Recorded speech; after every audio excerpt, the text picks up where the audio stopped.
கிறிஸ்துவில் பிரியமானவர்களே, ஆண்டவராகிய இயேசு கிறிஸ்துவின் நாமத்திலே உங்களை வாழ்த்தி ஆசீர்வதிக்கிறேன். இந்த நாளுக்கு இந்த தேவன் நமக்கு அருளி இருக்கும் ஜீவ வார்த்தை ஆதியாகமத்தின் புத்தகம் 8ஆம் அதிகாரம் 1ஆம் வசனத்தில் இருக்கிறது. தேவன் நோவாவையும் அவனுடனே பேழையில் இருந்த சகல காட்டு மிருகங்களையும் சகல நாட்டு மிருகங்களையும் நினைத்தருளினார். தேவன் பூமியின் மேல் காற்றை வீச பண்ணினார். அப்பொழுது ஜலம் அமர்ந்தது. என கேட்கிற தேவனுடைய பிள்ளைகளே, இந்த நாளிலே தேவன் உங்களை நினைத்தருளி தேவன் உங்களை நிலைப்படுத்தும் நாளாக இந்த நாள் இருக்கிறது. நான் நிச்சயமாய் நம்புகிறேன், உங்களை நினைவுகூரும் ஒரு நாள், உங்களை நிலைப்படுத்தும் ஒரு நாள். இந்த 8ஆம் அதிகாரத்தில் சொல்லப்பட்டிருக்கிற வசனங்களை வரிசைப்படுத்தி பார்க்கும் பொழுது ஒரு சத்தியத்தை நாம் அறிந்து கொள்கிறோம். முதல் வசனம் இப்படியாக சொல்லுகிறது, நினைத்தருளினார். தேவன் நோவாவையும் அவனுடனே பேழையில் இருந்த சகல காட்டு மிருகங்களையும் சகல நாட்டு மிருகங்களையும் நினைத்தருளினார் என்று எழுதியிருக்கிறது. என கேட்கும் தேவனுடைய பிள்ளைகளே, முதல் வசனத்திலே நினைத்தருளினார் என்று எழுதியிருக்கிறது. 2ஆம் வசனத்தை கவனிக்கும் பொழுது நின்று போயிற்று என்று முடிகிறது. எனவே நினைத்தருளும் தேவன் உங்கள் வாழ்க்கையிலே நிச்சயமில்லாத ஒரு காலத்தை ஒரு முடிவுக்கு கொண்டு வரும் பொருட்டு எவைகளை நிறுத்தி போட வேண்டுமோ அவைகளை நிறுத்தி போடுகிறார். உங்களுக்கு விரோதமாய் ஆக்கிரமித்து சீறுகிறவைகள் எதுவாய் இருந்தாலும் அவைகளுக்கு விரோதமாய் தேவன் வந்து அவைகளையெல்லாம் நிறுத்தி போடுகிறார். பிரச்சனைகளை நிறுத்தி போடுகிறார். உங்கள் வாழ்க்கையிலே காணப்பட்ட போராட்டங்களை ஒரு முடிவுக்கு கொண்டு வரும்படிக்கு அவைகளை நிறுத்தி போடுகிறார். 3ஆம் வசனத்தை கவனிக்கும் பொழுது அங்கே நாளுக்கு நாள் வற்றிக்கொண்டே வந்தது என்று எழுதியிருக்கிறது. நாளுக்கு நாள் வற்றிக்கொண்டே வருகிறது என்ற காரியம் நோவாவை பொறுத்த வரையிலும் பெருத்த நன்மையாயிருக்கிறது. எனவே நினைத்தருளினார் என்று சொல்ல விரும்புகிறேன். நிறுத்தி போட வேண்டியவைகளை நிறுத்தி போட்டார். 3ஆவதாக நாளுக்கு நாள் நன்மை செய்தார்.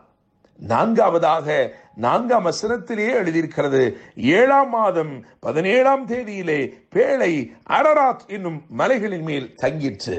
என கேட்கிற தேவனுடைய பிள்ளைகளே, அப்படியாக அந்த 4ஆவது காரியமாக என்ன தெரியுமா? நிலைப்படுத்தினார். இது எங்கே தங்க வேண்டுமோ, எங்கே இந்த பேழை ஒதுங்க வேண்டுமோ அங்கே அதை ஒதுக்கி அங்கே அதை நிலைப்படுத்தினார். என கேட்கிற தேவனுடைய பிள்ளைகளே, எனவே நினைத்தருளினார். நிறுத்தி போட வேண்டியவர்களை நிறுத்தி போட்டார்.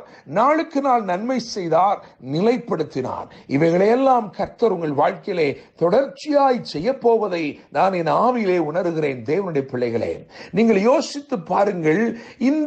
இந்த பேழை, அதாவது இது நிச்சயமில்லாத ஒரு நிகழ்வு போல காணப்பட்ட இது நன்மையான முடிவை நோக்கி நகர்ந்து சிகரங்களிலே நிலைப்பட்டது. என கேட்கும் தேவனுடைய பிள்ளைகளே, சமபூமியில் இருந்து புறப்பட்ட ஒன்று இப்பொழுது சிகரங்களில் வந்து நிலைத்திருக்கிறது. உங்கள் வாழ்க்கையிலும் தேவன் இப்படியே எது சாதாரணமாய் இருக்கிறதோ அவைகளை தேவன் நினைவு கூறுகிறபடியினால், அவைகளுக்கு தேவன் நாளுக்கு நாள் நன்மை செய்கிறபடினால், அவைகளுக்கு விரோதமானவைகளை நிறுத்தி போடுகிறபடினால், அவைகளை நிலைப்படுத்துகிறபடினால் இறுதியாக அங்கே பார்க்கிறோம், சிகரங்களிலே வந்து ஒரு பெரிய மேன்மை, ஒரு பெரிய உயர்வு அங்கே தங்கிற்று என்று எழுதியிருக்கிறது. என கேட்கும் தேவனுடைய பிள்ளைகளே, எதை ஜலம் புறப்பட செய்ததோ, காரணம் 7ஆம் அதிகாரத்தை நீங்கள் வாசிக்கும் பொழுது அங்கே எழுதியிருக்கிறது 17ஆம் வசனத்திலே, ஜலம் பேழையை புறப்பட செய்தது. ஜலப்பிரளயம் 40 நாள் பூமியின் மேல் உண்டான போது ஜலம் பெருகி பேழையை கிளம்ப பண்ணிற்று என்று எழுதியிருக்கிறது. அது பூமிக்கு மேல் மிதந்தது என்றும் எழுதியிருக்கிறது. மற்றவர்களுக்கு தீமையாய் இருப்பவைகளை உங்களை புறப்பட செய்யும் நன்மையாக தேவன் மாற்ற விரும்புகிறார். மற்றவர்களுக்கெல்லாம் அந்த ஜலப்பிரளயம் தீமையாயிருந்தது, ஆனால் பேழையை புறப்பட செய்கிற, பூமிக்கெல்லாம் மேலே மிதக்க செய்கிற நன்மையாயிருந்தது. அப்படித்தான் தேவன் உங்கள் வாழ்க்கையில கிரியை செய்ய விரும்புகிறார். என கேட்கும் தேவனுடைய பிள்ளைகளே, சமபூமியில் இருந்து புறப்பட்டது இப்பொழுது சிகரங்களில் வந்து நிற்கும்படி தேவன் செய்தார். தேவன் இந்த நாளிலே உங்களை நினைத்தருளுகிறார். தேவன் உங்களுக்கு விரோதமான தீமைகளை நிறுத்தி போடுகிறார். உங்களுக்கு நாளுக்கு நாள் நன்மை செய்யும்படிக்கு உங்கள் மேல் கரிசனை உள்ளவராயிருக்கிறார்.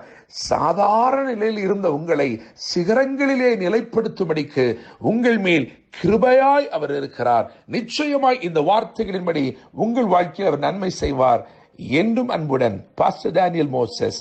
God bless you.